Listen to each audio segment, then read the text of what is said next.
Hai, jumpa kembali dengan saya Ike Farida dalam Indonesia Law Study. Mari 7 menit bersama saya kita belajar hukum. Untuk episode kali ini kita akan membahas tentang kebebasan berpendapat di muka umum, namun kemudian dijerat secara pidana dengan dugaan pornografi. Jadi ada latar belakangnya seperti ini.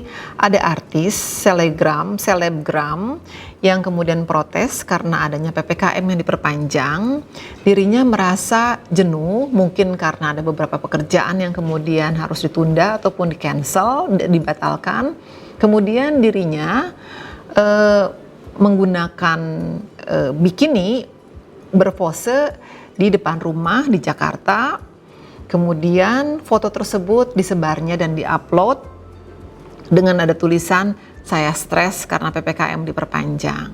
Nah, kemudian pada malam harinya didatangi oleh kepolisian dan ditangkap untuk dilakukan wajib lapor.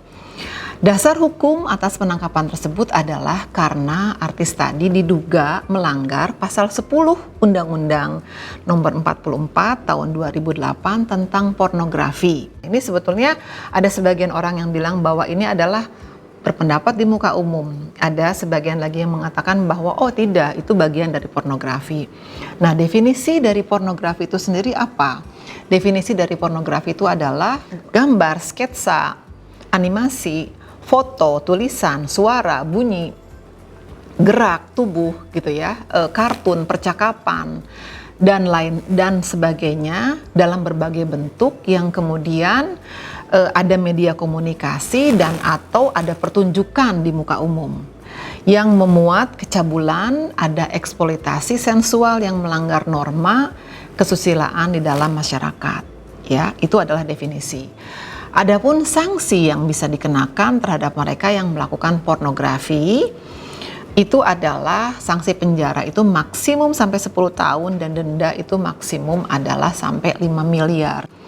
Nah, dalam kasus ini ada pro dan kontra terkait dengan artis selebgram tersebut ya. Ada yang mengatakan bahwa itu aksinya aman dan saat sekarang ini di tengah-tengah COVID tidak ada kok kerumunan yang datang berkumpul.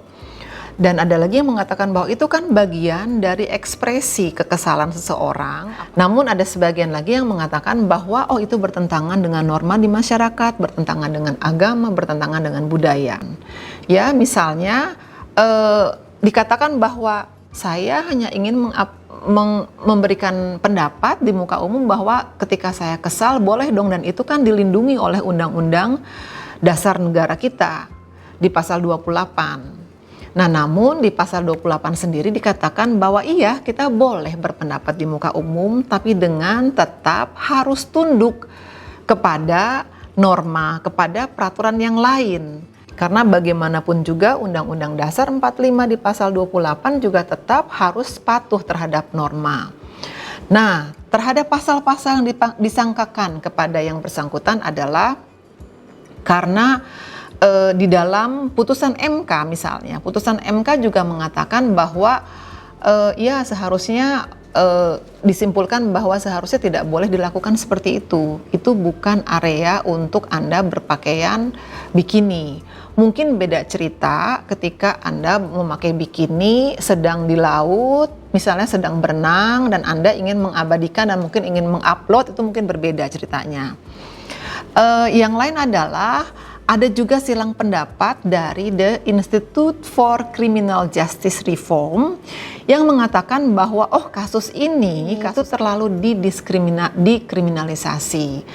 Seharusnya, jadi ini overkriminalisasi. Ini bukanlah masuk ke dalam pornografi, tapi tetap kita negara hukum dan kita punya pagar-pagar hukum yang memang kita harus taati.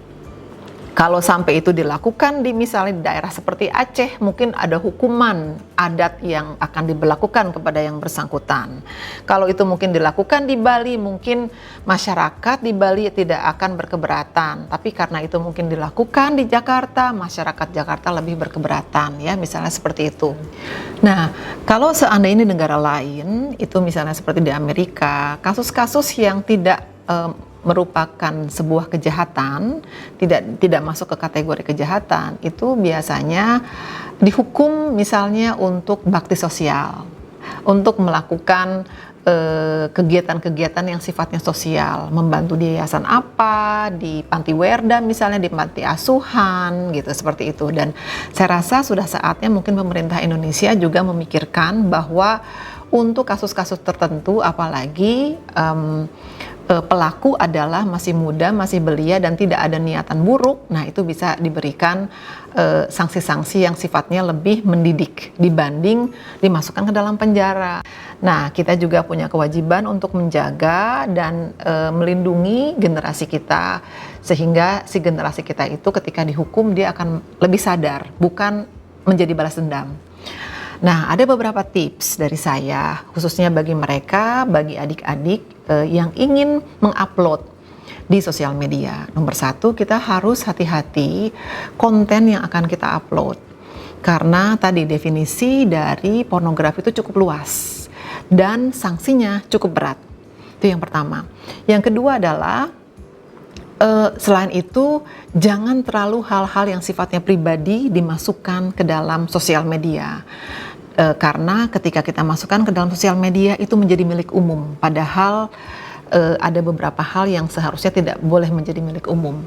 Kemudian kita juga yang ketiga, kita harus pahami hukumnya seperti apa nih nanti. Kalau sampai saya seperti ini, kira-kira saya masalah nggak ya gitu. Selanjutnya adalah ketika kita stres. Saya rasa semua orang stres, apalagi generasi muda ya, karena tidak bisa kuliah secara tatap muka dengan kawan, tidak bisa bercanda secara tatap muka dengan kawan. Mungkin dosen juga menjadi lebih stres karena harus bicara, terus kemudian sulit juga mengkontrol para mahasiswa dan seterusnya. Ada beberapa tips ketika kita stres dalam masa pandemi seperti ini. Kita bisa berolahraga, kita bisa kursus dansa, kursus menari, kemudian bisa memasak misalnya, atau kursus-kursus online yang lain. Kemudian buat yang mereka suka berkebun, buat yang suka musik-musik, mungkin buat para selebriti bisa juga dengan menambah hobi dengan banyak fotografi seperti itu. Untuk episode kali ini saya akan akhiri di sini. Kita akan berjumpa kembali di episode berikutnya. Sampai bertemu. Salam.